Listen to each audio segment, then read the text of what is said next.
Although there's another long hot shift in the saddle to endure before they get there. The longest of the race, in fact, at 207 kilometres, heading west from Yiria to the World Heritage City of Cuenca, which provides not just the finish today, but the intermediate sprint at 16 kilometres to go, followed by a sharp 2-kilometre climb through the streets of the old town to the castle at 11.7 to go before a run down to the line.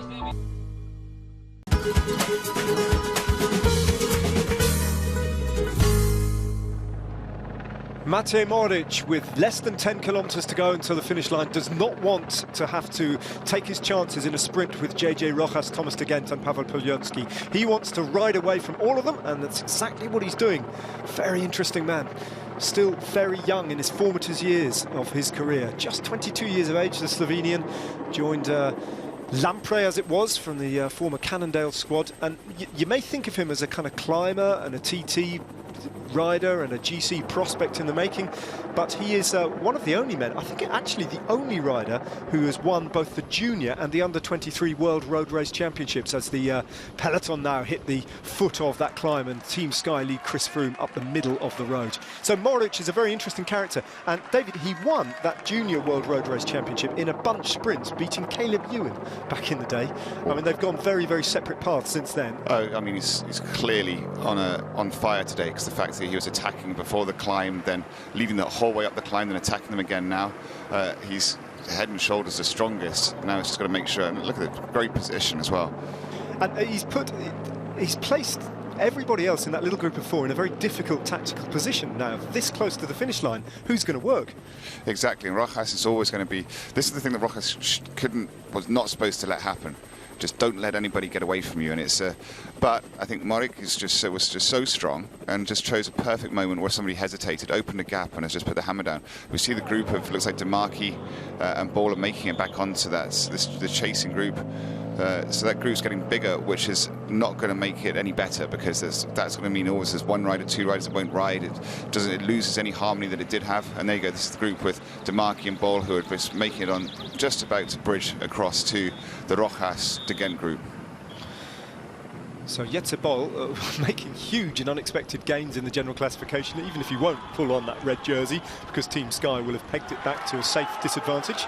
Let's have a look further down the road. This is the GC group. Contador alongside the Team Sky outfit on the left-hand side of the road is one of the Astana Racing. It's Miguel Angel Lopez just moves off the front from Astana. That's an exploratory little attack. Yeah, sometimes it's just for fun on here as well. I mean, it is. There are roads which are more fun than others, and this is certainly one of those. And the cries of the supporters will be echoing between these very, very narrow streets and generating a great deal of atmosphere and noise. Very picturesque finish here to stage, what is it now? Say stage 7 of the Vuelta today. There's the red jersey, and they've pulled Miguel Angel Lopez back. Now you can see just from the natural momentum of positioning, that's how much that's reduced that gap. Even though they're racing flat out at the front, the peloton still brought back 25 seconds. Well, as things stand, Jetse Bol is not the red jersey on the road, but he's only 25 seconds down in the general classification. So unless things change dramatically on the run-in, he will be, where will he be by the end of the day? If he maintains that, he could be in a podium position, arguably, by the end of the day, although that's unlikely. Could be in fourth, though. TJ Van Garderen might find himself dropping down one further position. We'll see. In the meantime, this is the battle for the stage victory now. Less than 6k to go, and Mohoric still in time trial mode, all on his own, and still descending. And at these speeds, it's going to be very hard, even if they are working well together, for that chase group of 3 to catch him. It's definitely damaged the peloton there. There's not many riders left in that front group, so it goes to show the difficulty of that climb, even when they're going up here at what you wouldn't consider to be maximum race pace, because they're not racing for the stage win, and yet it still caused this damage, which goes to show as well how tired the peloton is after this first week. A little glimpse of yesterday's stage winner Tomasz Marszynski paying for his efforts of that dramatic win. Marszynski is struggling towards the back of that group on the climb, and Matej Mohoric doing the opposite of that. 4th place on stage 5 on that day, won by Alexei Lutsenko with Mojave Kudus, who has been forced to abandon today. And there is that famous technique now. Change his gears, he really has mastered that. So, of course, the Bol group is 20 seconds further back down from the race leader, so you have to add 20 seconds to effectively that 8:30 or subtract it rather. So he's not quite as well placed in GC as all of that, but still he will be comfortably top 10. This is the Demarchi, Bol and Floris de Tier group, and there is the big Dutchman. So they look like they're losing ground in the De Gent group now, which might imply the De Gent group is actually getting closer to Morik, but it's we haven't got a time gap. It's going to be pretty small. If we couldn't see the De Gent group in front of the Bol group, which means it must be approaching Morik now. I mentioned it before. It's worth reiterating that he's married to a Mexican lady, and he has the expectation of the entire Mexican cycling public and the nation. He is national news out there, and he's reported his participation on the Vuelta is reported every night on the national news, and they're following him every step of the way. So the Dutchman, even though he's riding for a Colombian team, has been adopted by Mexico, and they'll be cheering him to the rafters as he jumps up the standings in the general classification at the end of the day. If you don't get in a move, you will never know. So that information on your screen suggested that the De Gent group is 12 seconds down on Matej Mohoric. And they really haven't got long now, just 3.5 kilometres to bring those 12 seconds back. So it's very much advantage Matej Mohoric at this point. And their chase getting quite desperate now. They can see that this is proving a lot more difficult than perhaps would have imagined, trying to bring Morik back, because Morik is he's not playing games out there. He's just flat out. Whereas with these three riders, they can just see him. Look, he's just up there ahead, but at this speed, it's going to be very difficult to bring him back. It is going to flatten out a bit in the last kilometre or so, but it's. You see, Rojas realises now that he's made a terrible mistake. This is the one thing. He looked so strong, had it all under control, and then he's just let a gap open, and this has gone and happened. You suspect the only way they're going to bring them back is if one of them, for whatever reason, a rush of blood to the head or just misreading it tactically, just sacrifices themselves and does a huge turn for a few minutes to bring it much, much closer. But then they will, be completely shooting themselves in the foot and give themselves no chance of competing for the stage win if they do that. But if one of them doesn't, then who's going to bring him back and how exactly? Exactly, 11 seconds. That's going to be very tough to bring that back now. I mean, look how strong he's looking still. And as you said, unless one of the riders really commits to shutting this down, and you would probably normally expect De Gent to do that, but I don't know if it's still going out 12 seconds, so it's stabilised a little, but it's that's where they've been. That's the top of Cuenca, the old town. They've done a sort of an out and back, and now they're going back into Cuenca, into the new town. Well, the Movistar man is taking the responsibility himself, JJ Rojas. Best finish ever, amazingly, for JJ Rojas is 3rd place, and that was in 2015. Funnily enough, on a stage won by Alessandro Demarchi. That's his best ever result on an individual stage of the Vuelta a España. And unless something changes dramatically, I don't think he's going to get that elusive win for him, or indeed for Movistar, on this edition of the race today. Mikko Nievi has everything firmly under control for Team Sky, and Matej Mohoric is beginning to smell the finish line. It's flattened out now, and won't be long before he'll be taking the kilometre-to-go arch on his own. De Gent's on the front, though. Pavel Polyansky, yesterday's 2nd place finisher, the pole. Into the barrier section now for Matej Mohoric. There's the arch. He's got a 14-second advantage as he takes the Flamme Rouge and passes into the final kilometre of this race, and it straightens out, and they will see him. And that'll probably, rather than giving them hearts, that'll just completely dishearten them, I would imagine, because they'll look at that gap and realise, I think, that it is unclosable, even if you are Thomas de Gent. Yeah, 16 seconds, 15 seconds, that's not going to work now. Matej Mohoric just needs to hold on and hold this kind of power for another few seconds, get himself to within a couple of 100 metres. It looks like he's battling a headwind there, doesn't it? And he will know, as the road rises gently ahead of him, that this is by far the biggest win of his young career. Matej Mohoric, such a young rider, so talented, 22 years of age, as I said, a former junior and under-23 world road race champion, the only man in the history of the sport to have that distinction of winning it at both age groups, and he's still just 22 years of age. The only professional win to his name is a stage of the Tour of Hainan, and that came last year. This, though, is a grand tour, and you're looking at a special talent. Matej Mohoric, 2 days ago, 4th place on a stage won by Alexei Lutsenko. This time, though, Slovenia scores. UAE Team Emirates take their first win, and Matej Mohoric can savour the moment because he is a special talent, and this is the fulfilment of that promise at such a young age. Mohoric knows he's got the stage win now in the bank, and he can sit up and enjoy the moment and take the applause. A brilliant solo attack. He's done it. and he wins stage 7 in style. This is the battle for second place. How many times have we said that in JJ Rojas' career?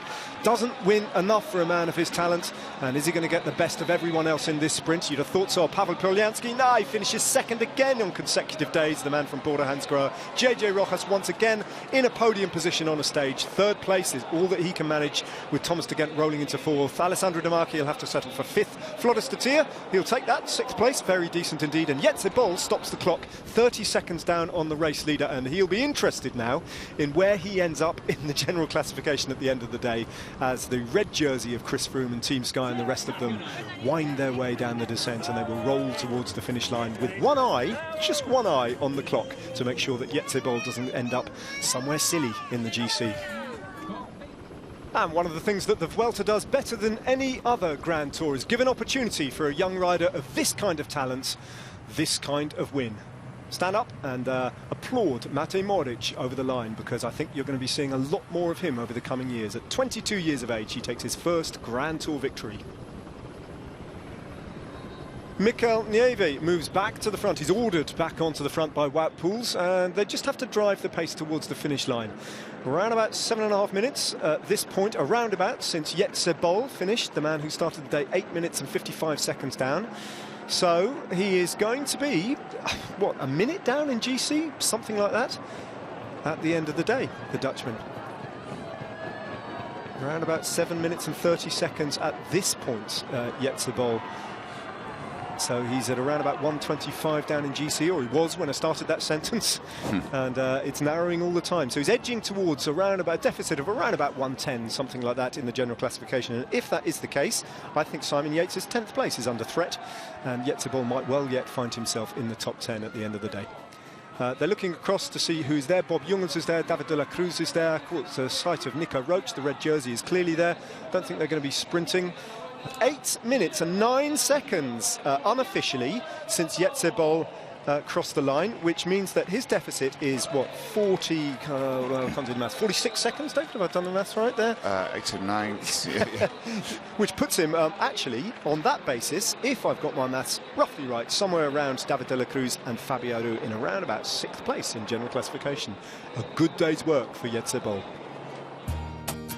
We'll check the outcome of Ned and David's live calculations in a minute. First, the result: a brilliant win for Matej Mohoric, an equal parts impressive and frustrating second place for the second day running for Pavel Polyansky, but no consolation for Movistar and Jose Joaquin Rojas, a missed opportunity for the Spanish super team. Thomas de Gendt was the other man in that chasing trio. The day's break filled the top 14 places. Most interestingly for the overall standings, Jetse Bol in 7th, 29 seconds behind the winner, 8:09 as commentated, ahead of the race leader. There were 36 riders in the red jersey group, including all of this morning's top 10, along with the green and polka dot jersey wearers. Well, both Warren Barguil and Peter Sagan got their first Grand Tour wins at the Vuelta at the age of 21. Matej Mohoric is only a year behind them on that score and looks as though he might have similarly good things ahead. He spoke to Daniel Friebe. Matej, you won that stage thanks to the Matej Mohoric descending method, not the Chris Froome descending method, not the Michał Kwiatkowski. You pioneered that method, didn't you? Yeah, I think so. I was riding like that since I was a junior. I don't use it very often because I think it's dangerous, but I do use it sometimes when I'm on my own and when I really think it helps me to save some energy. I was riding on my limit today, so to save some power, I try to get into as much aerodynamic position as possible. Yes, that's it. And you turned professional very, very young, but you've grown gradually year after year. This is a big breakthrough for you, isn't it? Yeah, it is. I'm still only 22 years old. I'm going to turn 23 in this October, so I'm still one of the youngest professionals out there. The last 2 years I've been in this team in Lampre and now UAE Team Emirates, so I would like to thank them for that. It's been, I've had a great time. They've given me plenty of opportunities to grow and develop myself, and this stage victory is especially first and foremost for this team. They've taken a great care for me, and I couldn't thank them in a better way. And someone who used to work for your Cannondale team once told me your only problem was you were too clever to be a professional cyclist. Is that true? Yeah, some people describe me as clever. Sometimes I think too much, I calculate too much. and I worry too much about things and don't rely enough on my emotions. Today I just went full gas in the final, and it worked out pretty well, so maybe I should think less sometimes. Now, today's stage win puts Mohoric third in the points race, and 2 second places have Pavel Poljanski second, 5 points behind Matteo Trentin. And Thomas de Gendt moved into second in the King of the Mountain standings thanks to his early work in the break, although Davide Villela still carries a healthy lead into the weekend. The only change in the top 10 is Jetse Bol parachuting in as speculated between David de la Cruz and Fabio Aru, which bumps Simon Yates down to 11th.